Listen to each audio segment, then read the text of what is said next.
I never imagined I'd become the unwilling star of one of those viral neighborhood drama videos people pass around online, but somehow, that's exactly where life has taken me. My name is Michael, and for the past 3 years, I've lived in Sycamore Hills with my 10-year-old son, Ethan, who is autistic. We chose this neighborhood because the local schools offer excellent special education services, and from the outside, the community looked quiet and welcoming. I had no idea that our sense of peace would be destroyed by one person, Patricia Wilkins. Though her name is Patricia, everyone in Sycamore Hills refers to her as a Karen behind her back. She's the president of our Homeowners Association and treats her position like a personal kingdom. From the moment we moved in, Patricia made sure I understood that she ruled this neighborhood with absolute authority. Her signature silver bob would appear at my front door at least once a month with a new complaint. "Your grass is a 1/4 inch too high," she'd scold, eyes narrowed. "Your mailbox is painted eggshell, but the bylaws clearly specify off-white."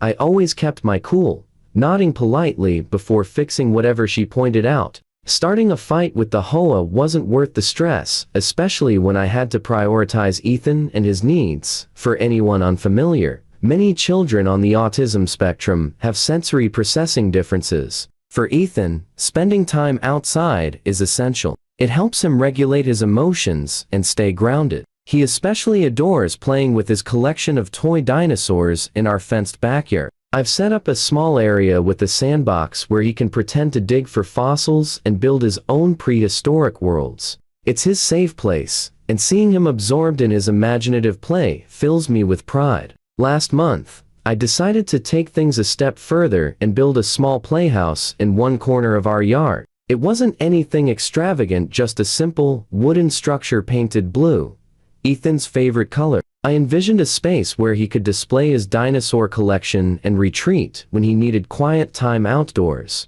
Before I built it, I checked the HOA bylaws carefully. The rules clearly stated that any play structure under 100 square feet didn't require board approval. The playhouse measured only 60 square feet, so I assumed everything was fine. Ethan helped me paint it, smiling ear to ear as we worked together the entire weekend. That Monday morning, while I was working from home, the doorbell rang. I opened the door to find Patricia standing stiffly on my porch, her lips pressed into a thin, judgmental line, and her clipboard hugged tightly to her chest, as if she were bracing for battle. "Mr. Anderson," she snapped, "what is that blue monstrosity in your backyard?" Her tone dripped with disgust. I calmly explained that it was a playhouse for Ethan, and that it was fully compliant with the HOA guidelines. Patricia's face tightened as she flipped frantically through the pages on her clipboard. "It's an unauthorized structure and an absolute eyesore. It must be removed immediately," she declared sharply.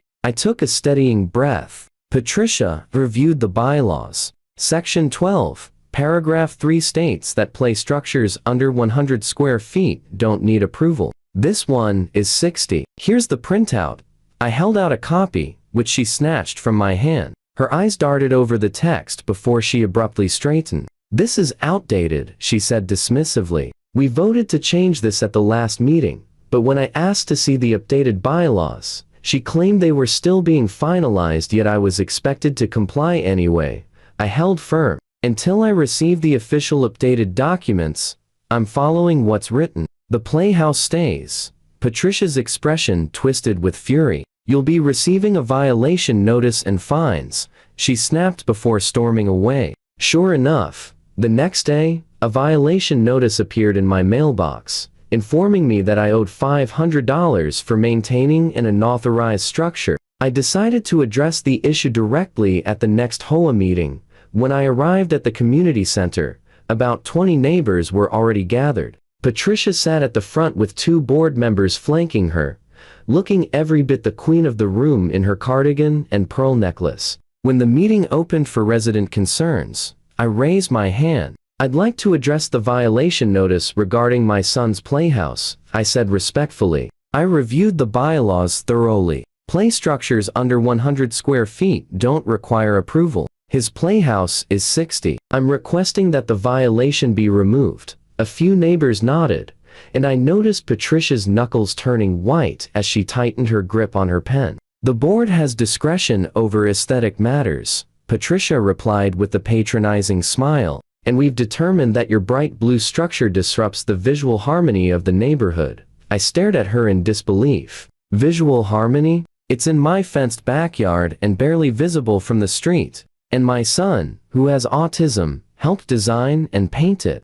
It's important for him. Patricia leaned forward, eyes narrowing. We all make sacrifices to live in a beautiful community. Your son's special needs are not the HOA's concern, she said coldly. The room went silent. I felt the air shift as neighbors exchanged uncomfortable looks. Did she really just say that? Even the board members beside her looked stunned. One of my neighbors, Maria Garcia, stood and spoke. I can see the playhouse from my yard, and I think it's charming, she said kindly. I don't understand the issue. More neighbors chimed in with support. Patricia slammed her gavel repeatedly, face turning red. Order. This matter is closed. Next item. She barked. After the meeting, several neighbors approached me to offer sympathy. She's getting worse, one whispered. Last month, she tried to fine the Johnsons for installing a wheelchair ramp because it didn't match the aesthetic. Hearing that sparked an idea. That night, I researched disability accommodation laws. Under the Fair Housing Act, housing providers including HOAs must make reasonable accommodations for individuals with disabilities, including property modifications. The playhouse, which served as a therapeutic sensory space for Ethan, clearly qualified. The next day, I sent a certified letter to the HOA board, explaining everything and citing the law. I requested that the violation be rescinded as a reasonable accommodation for Ethan's disability. I even included a note from Ethan's therapist outlining how important the space was. I genuinely thought that would settle things. After all, who would risk a discrimination lawsuit? But I underestimated Patricia. Not only did she refuse to rescind the violation, but she also doubled down, raising the fine to $1,000 for what she called continued noncompliance. She sent a formal letter declaring that I had exactly 72 hours to remove the playhouse, or the HOA would send contractors to dismantle it at my expense. I was furious, but I forced myself to stay level-headed. I contacted a lawyer who specialized in housing discrimination, and after reviewing everything, she confirmed that I had a strong case. She advised me to hold my ground and to document every interaction. I followed her instructions carefully. Everything finally exploded on a Saturday afternoon. Ethan and I were enjoying some quiet time in the backyard. He was completely absorbed in his dinosaur kingdom, arranging his T-Rexes and Triceratops into elaborate social circles only he could understand. I sat nearby, enjoying the warm spring afternoon while answering a few work emails. Suddenly, the gate swung open with a loud clang. Patricia marched in, flanked by two men carrying tools. These gentlemen are here to remove the unauthorized structure, she announced triumphantly. Ethan looked up, and I immediately saw the panic cross his face as he took in the unfamiliar people and the harsh tone in Patricia's voice. Patricia, you can't do this, I said firmly as I rose to my feet. I've already informed the board that this playhouse is a reasonable accommodation for my son's disability. You're violating federal housing law. The two workers exchanged uneasy glances, clearly unaware of the situation they were walking into. This has nothing to do with disability, Patricia scoffed, waving her hand dismissively. It's about following the rules like everyone else. Her voice was rising, and I could see Ethan beginning to cover his ears, his way of coping with overwhelming noise. Please lower your voice, I said calmly. You're upsetting my son. Instead of listening, Patricia took several steps farther into our yard, jabbing her finger toward me. Don't tell me what to do in my neighborhood, she practically yelled. Ethan began rocking back and forth, trying desperately to self-soothe. I moved in front of him, blocking her from getting closer. You need to leave. Now, I said sternly. This is private property, and you are trespassing.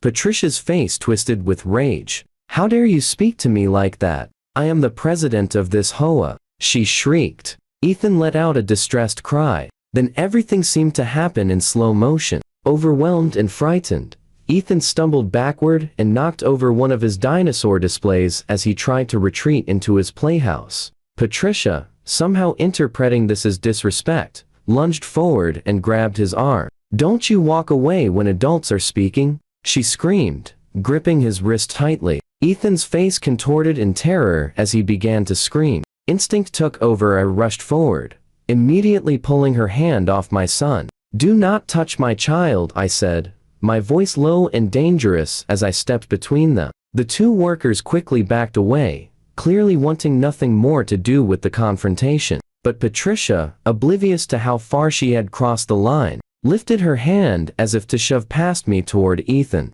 who was now curled up inside his playhouse, sobbing. "That structure is coming down today," she insisted, wild-eyed. What she didn't know was that Maria, my next-door neighbor, had heard the shouting and had been recording the entire incident from her yard. "Patricia Wilkins, if you take one more step toward that child, I'm calling 911, Maria called out loudly. Patricia spun around and finally realized she had an audience. Several neighbors were gathered along the fence line, phones raised, recording everything. Her demeanor changed instantly, her voice softening unnaturally. "I was only trying to explain the rules to the boy," she said with a nervous, forced laugh. "He looked confused. We all saw you grab him," Mr. Thompson said sternly from his yard. "And we heard you yelling at him." Patricia's face drained of color as she registered how many witnesses there were. She turned toward me again, pointing angrily. "This isn't over," she hissed quietly. "You'll regret this."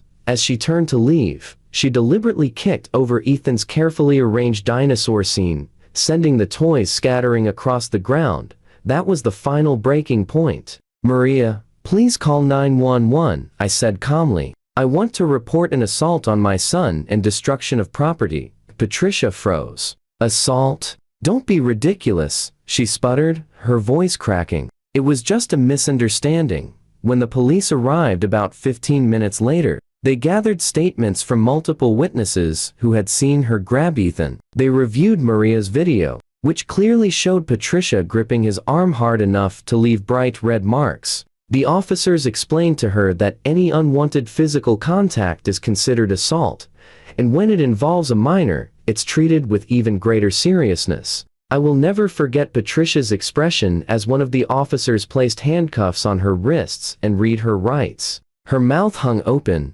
opening and closing soundlessly like a stunned fish. The neighbors watched in tense silence as she was escorted to the police car, her perfectly styled hair now rumpled, her pearl necklace twisted crookedly. The following day, the remaining HOA board members called an emergency meeting. They declared the president's position vacant and suspended Patricia from the board pending the outcome of her legal case. They immediately rescinded all fines related to Ethan's playhouse and issued a formal written apology. They also announced that they would begin a full review of all HOA's bylaws to ensure compliance with fair housing laws. As for Patricia, she was officially charged with simple assault against a minor, an offense carrying a possible penalty of up to 1 year in jail and a $2,500 fine. Her employer, a well-known real estate agency that prided itself on community involvement, placed her on unpaid leave after the video went viral.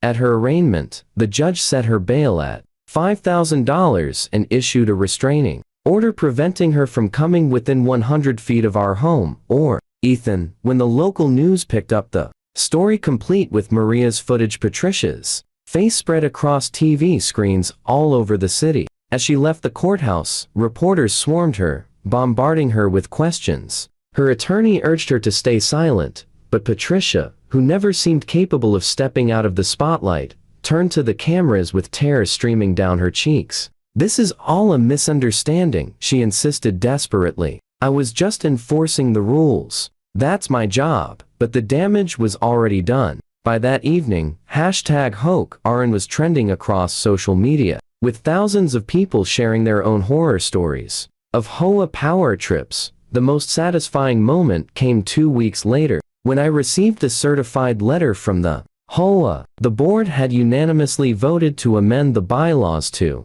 explicitly protect reasonable accommodations for residents with disabilities. At the bottom of the letter was a final note. Patricia had been permanently removed from the board for conduct unbecoming of a board member. According to neighbors who attended the meeting, When the decision was read aloud, Patricia shot to her feet, face twisted with outrage, and screamed, "You can't do this to me. I built this community." Before storming out, she slammed the door so hard that the HOA's framed mission statement fell off the wall and shattered on the floor.